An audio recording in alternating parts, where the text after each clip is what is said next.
देखिए, this national Herald case has been a very peculiar case in the entire Indian history. Number one, it started in October 2013 by a PIL filed in Delhi High Court, much before Modi government came into power. Second, this is the only case in which Sri Rahul Gandhi ji and Srimati Sonia Gandhi ji has to take the bail. In the recent findings of ED, they have mentioned there is around 142 crore rupees related to proceeds of crime.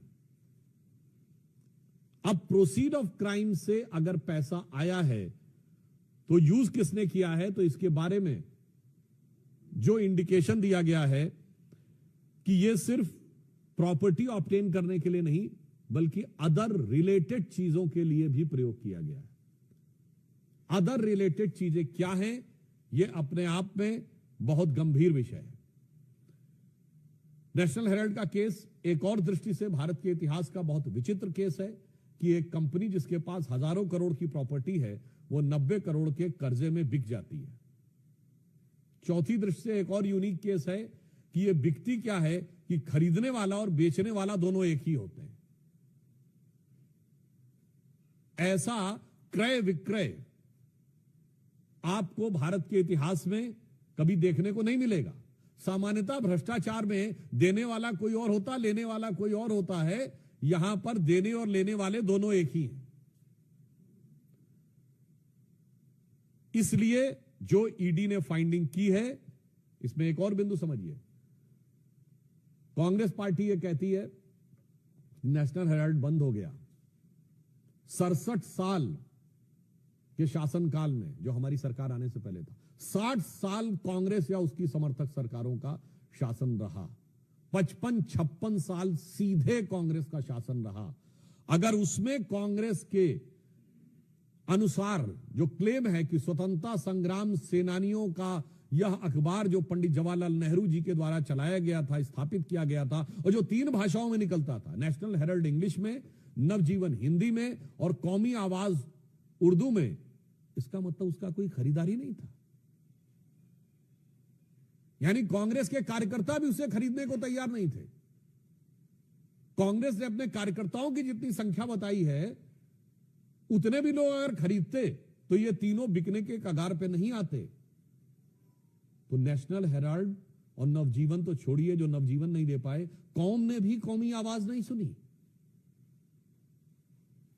अगला point इसमें और भी महत्वपूर्ण यह हो जाता है कि यह भारत के इतिहास का इकलौता मौका है जब सरकारी संपत्तियों पे, पब्लिक संपत्ति पे भ्रष्टाचार होता था। यहां किसी पार्टी ने अपनी ही संपत्ति के ऊपर डाका डाल दिया। मतलब एक कहावत होती है कि अपने घर में कोई चोरी नहीं करता, अपने घर में कोई डाका नहीं डालता।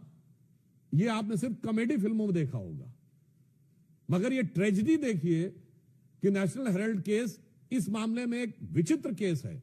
और यह भी दर्शाता है the ED today has mention about 142 crore rupees of proceed. तो मैं कहना चाहूंगा, एक वो कांग्रेस थी जो महात्मा गांधी की कांग्रेस थी, जिसका सदस्यता शुल्क कितना था, 4 आने। कांग्रेस में नारा होता था 1 चवन्नी चांदी की, जय बोलो महात्मा गांधी की। और आज कांग्रेस वहां पर पहुंच गई आधुनिक गांधियों के नेतृत्व में कि देश तो छोड़ो, पार्टी की संपत्ति भी आज के गांधी की। तो अगर 142 करोड़ का विषय आया है, यह बहुत गंभीर बात है। यह कांग्रेस पे सिर्फ कानूनी नहीं, यह कांग्रेस पे सिर्फ राजनीतिक नहीं बल्कि गंभीर नैतिक सवाल पैदा करता है कि जो लोग अपने को स्वतंत्रता संग्राम सेनानियों की विरासत के एकमेव उत्तराधिकारी घोषित होने का दावा करते थे, उन्होंने ही बकौल खुद स्वतंत्रता संग्राम सेनानियों की संपत्ति पर डाका डाला। देखिए, हम ये बात भली भांति समझ सकते हैं, कांग्रेस पार्टी इस समय सबूत न मांग पाने की जो खिसियाहट है, उस छटपटाहट में इस ढंग का बयान देने को बाध्य हो रही हो।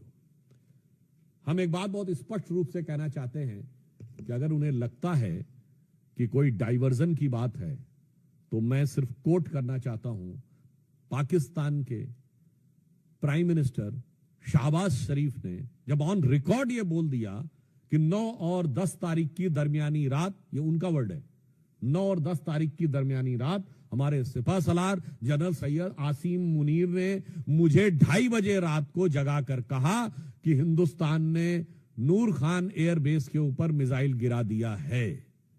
अब इतना बड़ा जो डाइवर्जन हुआ जाके नूर खान एयरबेस पे, ये अगर कांग्रेस को नजर नहीं आता है तो मुझे लगता है उनकी नजर के ऊपर से लगता है राष्ट्रवाद का पानी पूरी तरीके से हट चुका है। सेकंड पॉइंट, जो इन्होंने कहा कि ये ध्यान बांटने के लिए कि जा रहे हैं बाहर, ये भारत के सभी सांसदों का अपमान तो है ही, मगर मैं जयराम रमेश जी से पूछना चाहता हूं, आपके नेता तो ध्यान लगाने के लिए जाते थे। आपके नेता या तो ध्यान लगाने को विदेश जाते थे या देश को बांटने के लिए विदेश जाते थे।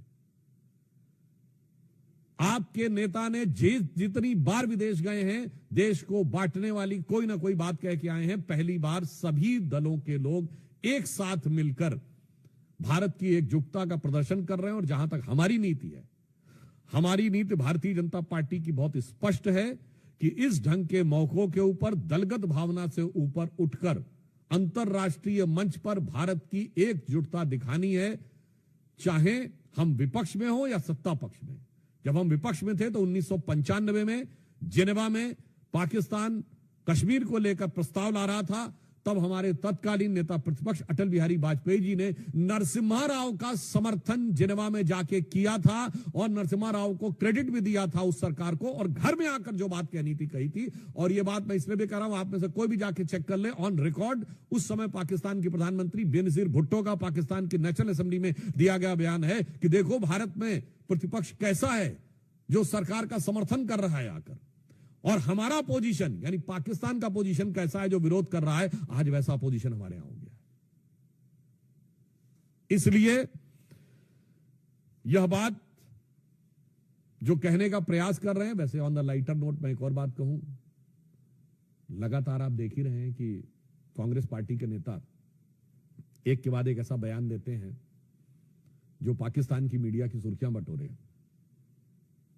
जयराम रमेश जी का ये बयान भी यूज किया जाएगा, तो ये पाकिस्तान की पीआर एक्सरसाइज में जो लगे हुए हैं और भारत के इस गंभीर प्रयास को जो पीआर कह के डाइल्यूट करने का प्रयास कर रहे हैं, मैं एक बात कहूंगा कि कुछ मामलों में उनकी मानसिकता और पाकिस्तान की मानसिकता में एक और मेल है।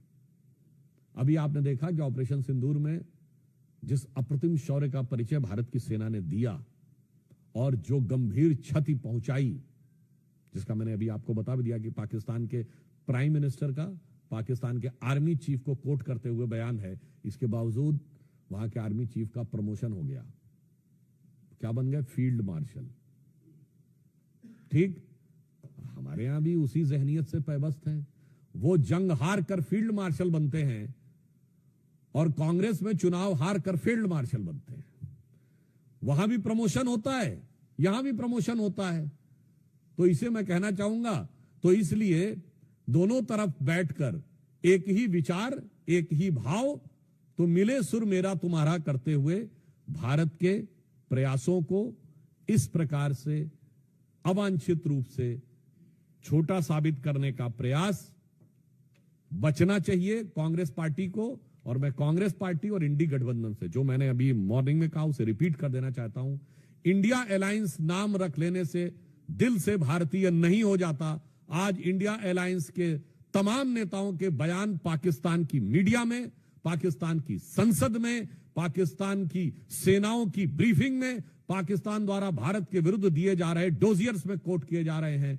तो ऐसा प्रतीत होता है कि ये पॉपुलर फ्रंट ऑफ पाकिस्तान की तरह इंडिया अलायंस बिहेव करने लगा है। और खड़गे जी का बयान हो या राहुल जी का बयान हो या जयराम रमेश जी का बयान हो, ऐसा प्रतीत होता है कि पाकिस्तान में पॉपुलरिटी की प्रतिस्पर्धा में ये एक दूसरे से आगे निकलने में लगे हुए हैं। पर मैं फिर कांग्रेस पार्टी से यह अनुरोध करना चाहूंगा कि इस मौके पर जब भारत के सर्वदलीय प्रतिनिधिमंडल विदेश में जा रहे हैं तो इस प्रकार की बात करने से बाज आना चाहिए। भारत की एकजुटता का प्रदर्शन करना चाहिए। कम से कम कुछ समय के लिए अपनी भावनाओं पर नियंत्रण रखना चाहिए। वोट बैंक की राजनीति को राष्ट्रीय हित से अलग रखना चाहिए। देखिए, छत्तीसगढ़ में अभी जो सूचनाएं आ रही हैं और जो प्राइमा फेसिया इंफॉर्मेशन मिली है, प्रथम दृष्टया सूचना उनके अनुसार एक बहुत बड़ी सफलता छत्तीसगढ़ में नक्सलियों के विरुद्ध प्राप्त हुई है, जिसमें संभवतः प्राप्त जानकारी के अनुसार 25-30 से अधिक नक्सली मारे गए हैं। गृह मंत्री आदरणीय अमित शाह जी ने स्पष्ट 2026 तक, मार्च तक नक्सलों के खात्मे की बात कही है। तो निश्चित रूप से प्रधानमंत्री श्री नरेंद्र मोदी जी की सरकार की यह प्रतिबद्धता इस ऑपरेशन में स्पष्ट दिखाई पड़ रही। और यह प्रतिबद्धता एक और मामले में भी है, जिसे आप एक शब्द संस्कृत में सुनते होंगे ना, वाय आभ्यंतरम शुचि, यानी बाहर से भी सफाई करनी है और अंदर से भी सफाई करनी है। तो बाहर की सफाई आप ऑपरेशन सिंदूर में देख चुके हैं और अंदर की सफाई आज जो नक्सली ऑपरेशन हुआ है उसमें देख रहे हैं। यानी बहावलपुर से लेके और बस्तर तक राष्ट्र विरोधी जो शक्तियां हैं उनके ऊपर निर्णायक प्रहार हमारी केंद्र की सरकार और छत्तीसगढ़ के राज्य की सरकार ने किया है। इसके लिए निश्चित रूप से प्रधानमंत्री श्री नरेंद्र मोदी जी के नेतृत्व में गृह मंत्री अमित शाह जी और हमारे छत्तीसगढ़ के मुख्यमंत्री जी और छत्तीसगढ़ के गृह मंत्री जी बधाई के पात्र हैं। Definitely in Pahalgam it was done by bullet.